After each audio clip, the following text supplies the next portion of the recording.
जय श्री कृष्णा। राधे राधे। भगतजनों, आज हम गाय माता की एक अति ही सुंदर एवं पौराणिक कथा सुनेंगे। आपने कई व्रतों का पालन करते हुए अनेक कहानियां सुनी होंगी। आपको गाय माता की कहानी भी अवश्य सुननी चाहिए।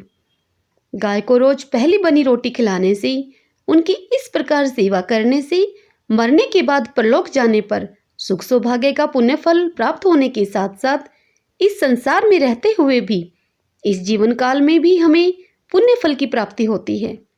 रोज एक रोटी गाय को खिलाने से हमारे द्वारा किए गए पाप कटते हैं और भौतिक सुख सौभाग्य में वृद्धि होकर हमारे घर में खुशहाली बढ़ती है। इसीलिए हो सके तो पहली बनी रोटी गाय को अवश्य खिलाएं। गाय को रोटी खिलाने का चमत्कार स्वयं आप इस कहानी में भी सुनेंगे। आइए अब कहानी सुनते हैं। एक समय की बात है, किसी गांव में एक साहूकारनी रहती थी। वह अत्यधिक गौ भगत थी। जब वह साहूकारनी छोटी सी थी तब वह अपनी दादी और पिताजी को प्रतिदिन गौ माता की सेवा करते हुए देखती थी। तभी से उसने अपने परिवार से यह शिक्षा प्राप्त कर ली थी कि पहली बनी हुई रोटी गाय को खिलानी चाहिए। जब भी घर में रोटी बनती, पहली रोटी सिकते ही उसकी दादी या फिर उसकी माँ जो भी रोटी बना रहा होता, ग्यारसी ग्यारसी कहकर उसे आवाज लगाते। क्योंकि साहूकारनी का नाम ग्यारसी था, वह दौड़कर वहां आती और रोटी लेकर और इसी के साथ पानी का लोटा भरकर गाय के पास चली जाती। रोटी गाय को खिला देती और पानी का लोटा गाय के खूंटे में डाल देती। इसी तरह की दिनचर्या थी ग्यारसी की। अब समय बीतने पर ग्यारसी भी बड़ी हो गई और अच्छा घर परिवार देखकर ग्यारसी का विवाह कर दिया गया। विवाह होने के बाद जब ग्यारसी ससुराल में आई तब भी ग्यारसी की यही दिनचर्या रही।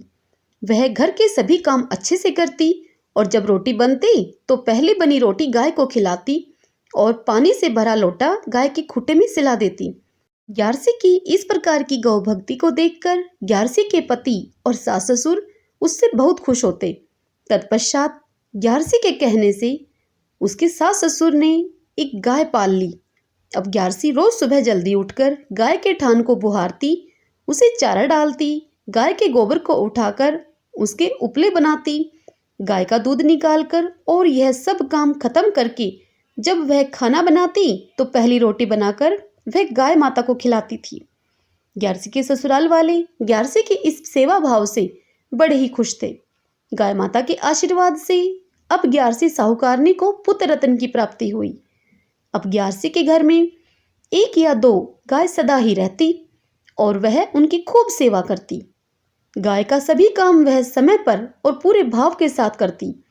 परिवार के सभी लोगों को भी वह बहुत मान देती। और इसी प्रकार समय बीतने पर ग्यारसी के सास ससुर का भी स्वर्गवास हो गया। तत्पश्चात ग्यारसी का बेटा जब बड़ा हुआ तो उसका विवाह कर दिया गया और अब समय अनुसार ग्यारसी अब दादी बन गई। ग्यारसी के बेटे के दो बेटा बेटी हुए। बालकों के जन्म के 4 साल के बाद अब ग्यारसी के पति अर्थात साहूकार भी भगवान को प्यारे हो गए। ऐसे ही समय का चक्र चलता रहा। फिर कुछ साल बीतने के बाद ग्यारसी भी बूढ़ी हो गई। जब तक उसके हाथ पैर सही से काम करते रहे तब तक वह ग्यारसी गाय का सारा काम स्वयं करती रही। अब उसके हाथ पैरों ने भी जवाब देना शुरू कर दिया। चेहरे पर झुर्रियां हो गई, सारे बाल सफेद हो गए। अब वह कुछ भी पकड़ती तो उसके हाथ कांपने लगते।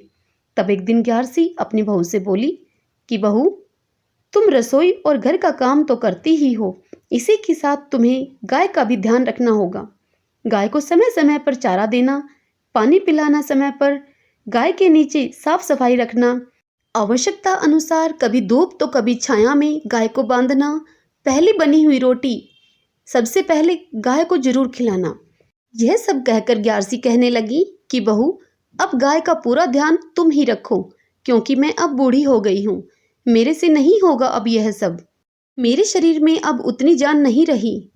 सास की यह सब बात सुनकर बहू कहने लगी कि माँ जी, आप चिंता मत करो, मैं गाय का भी सब काम कर लूंगी, आप निश्चिंत रहो। लेकिन बहू जब भी रोटी बनाती सबसे पहले बच्चों को और फिर अपने पति को खिला देती और उसके बाद बच्चों और पति का टिफिन भी बनाकर उन्हें दे देती। और इस प्रकार वह प्रतिदिन गाय को रोटी देना भूल जाती थी।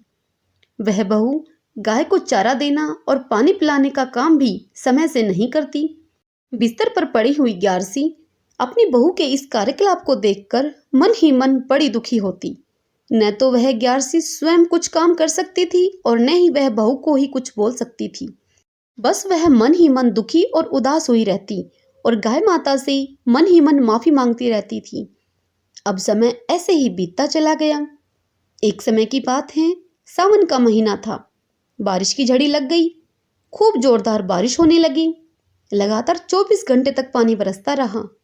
गांव और नगर की सभी गलियों में घुटनों तक पानी भर गया। तब नगर और गांव के सभी लोग अपनी जान बचाने के लिए किसी ऊंचे स्थान पर जाने लगे। तब यह देखकर उस नगर के राजा ने ढिंडोरा पिटवा दिया कि गांव व नगर के सभी लोग अपने अपने पशुओं को लेकर, अपना कीमती सामान लेकर, अपने अपने परिवार के लोगों को साथ लेकर ऊंची पहाड़ी पर पहुंच जाएं। राजा का यह आदेश जब ग्यारसी साहूकारनी के बेटे के कानों में पड़ा तो उसने सबसे पहले अपने घर में बंधी हुई गाय की रस्सी खोल दी ताकि वह गाय किसी सुरक्षित स्थान पर जा सके। और फिर ग्यारसी के बेटा और बहू बच्चों के सहित ग्यारसी के पास आकर कहने लगी कि माँ, हमने सब कीमती सामान ले लिया है, आप उठिए और चलिए, हम सबको ऊंची पहाड़ी पर पहुंचना है। अपने गांव के सभी लोग ऊंची पहाड़ी पर पहले ही जा चुके हैं, बस हम ही लोग बचे हैं। गांव डूब रहा है। अपनी जान बचाने के लिए समय रहते हुए हमें भी वहां जाना होगा। आप शीघ्रता कीजिए। अपने बेटे की यह बात सुनकर ग्यारसी कहने लगी कि बेटा, तुम सब ऊंची पहाड़ी पर चले जाओ। मेरी इतनी ही उम्र थी। अगर मैं बच गई तो तुम्हारा नसीब, और अगर मैं मर गई तो समझना कि मेरी इतनी ही आयु थी। मेरा अंत समय आ गया है। बेटे और बहू ने ग्यारसी को बहुत समझाया, परंतु सब बेकार। ग्यारसी ने उनकी एक बात भी नहीं मानी। फिर ग्यारसी के बेटा बहू हताश और निराश होकर अपने दोनों बच्चों और कीमती सामान को लेकर चले गए वहां से। अब घर में दो ही लोग बचे थे, एक तो ग्यारसी और दूसरा उनकी गाय। गाय रस्सी खोलने के बावजूद भी कहीं गई नहीं, वह वहीं रही। अभी वह गाय घर में ही थी। घर के अन्य लोगों के घर से जाने के बाद वह गाय ग्यारसी साहूकारनी की घाट के पास आकर खड़ी हो गई। पूरा गांव, नगर, सभी के खेत खलिहान, यहाँ तक कि राजा का महल भी पानी में डूब गया। लेकिन ग्यारसी साहूकारनी का घर पानी में नहीं डूबा। पानी अब भी खूब बरस रहा था। साहूकारनी का घर गीला जरूर हुआ, परंतु डूबा नहीं। साहूकारनी ने अपनी गाय की पूंछ पकड़ ली। 3 दिन तक इसी तरह लगातार बारिश होती रही, पानी बरसता रहा और 3 दिन तक ग्यारसी साहूकारनी अपनी उस गाय की पूंछ पकड़कर वहीं बैठी रही। अब 3 दिन बीत चुके थे। चौथे दिन बरसात थमी, पानी उतरने लगा। गांव नगर के सभी लोग और राजा ऊंची पहाड़ी से उतरकर अपने अपने घरों व खेत खलिहानों को संभालने के लिए अब वहां से निकलने लगे कि तभी लोगों ने देखा कि उन सब के खेत खलिहान, घर सब पानी में डूब चुके हैं। यहाँ तक कि राजा का महल भी लगभग पानी में डूब चुका है। तभी गांव के कुछ लोगों की नजर ग्यारसी साहूकारनी के घर पर गई, जो कि ज्यों का त्यों था। वह बिल्कुल सूखा था। अब यह खबर आग की तरह फैल गई और राजा के पास यह खबर पहुंच गई। जब राजा ने यह खबर सुनी तो राजा के साथ गांव के सभी लोग ग्यारसी साहूकारनी के घर की ओर चल पड़े। वहीं रास्ते में उन्होंने ग्यारसी के बेटा बहू और पोता पोती को भी ले लिया अपने साथ, जो कि घर जाने के लिए पहाड़ी से उतर रहे थे। फिर सभी लोग एक साथ ग्यारसी साहूकारनी के पास जा पहुंचे। ग्यारसी साहूकारनी को देखकर सभी लोग बड़े आश्चर्यचकित हुए, क्योंकि ग्यारसी साहूकारनी अब भी गाय की पूंछ पकड़कर ही बैठी थी। तब राजा साहूकारनी से पूछने लगे कि बुढ़िया माई, पिछले 3 दिन तक इतनी जोरदार बरसात हुई कि इसमें सबके खेत खलिहान, गांव नगर, सभी के घर, यहाँ तक कि मेरा महल भी डूब गया, लेकिन तेरा घर कैसे बच गया? मैं यह जानने के लिए ही यहाँ तेरे पास आया हूँ। तब ग्यारसी साहूकारनी कहने लगी कि राजा जी, मुझे और मेरे घर को तो मेरी गाय माता ने ही बचाया है।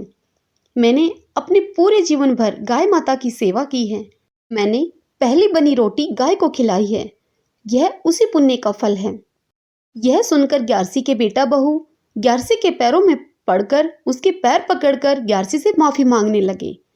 तब ग्यारसी साहूकारनी राजा से कहने लगी कि राजा जी, सभी किए गए दान धर्मों का फल मरने के बाद मिलता है, लेकिन गाय की सेवा करने का फल मरने के बाद तो मिलता ही है, किंतु जीते जी भी गाय की सेवा करने का फल प्राप्त होता है।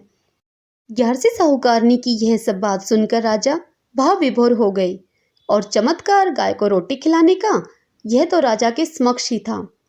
अब राजा ने पूरे नगर में यह ऐलान करा दिया कि पहली बनी हुई रोटी सभी कोई अपनी गाय को खिलाएं। जिसके घर में गाय ना हो वह बाहर दूसरी गायों को खिलाएं और गाय माता की सेवा करें। सब बोलें गाय माता की जय। हे मेरी गाय माता, जैसे आपने बुढ़िया माई ग्यारसी साहूकारनी की रक्षा करी, वैसे ही इस कथा को कहने वाले, सुनने वाले और हुकारा भरने वाले की सदा रक्षा करना। घटती हो तो पूरी हो तो परवान चढ़े, भूले बिसरे नाम तेरे भंडार में भरे।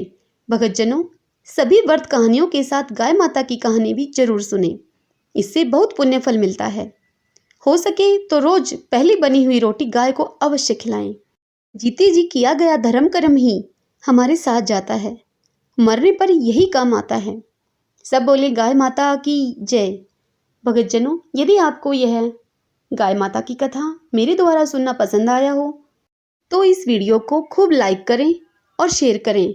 और यदि आप चैनल पर पहली बार आए हैं, श्री कृष्ण दीवानी चैनल को, और मुझे आप पहली बार सुन रहे हैं, तो इस चैनल श्री कृष्ण दीवानी को सब्सक्राइब कर लीजिएगा, बेल आइकन वाला बटन भी प्रेस कर लीजिएगा। जय श्री कृष्णा, राधे राधे।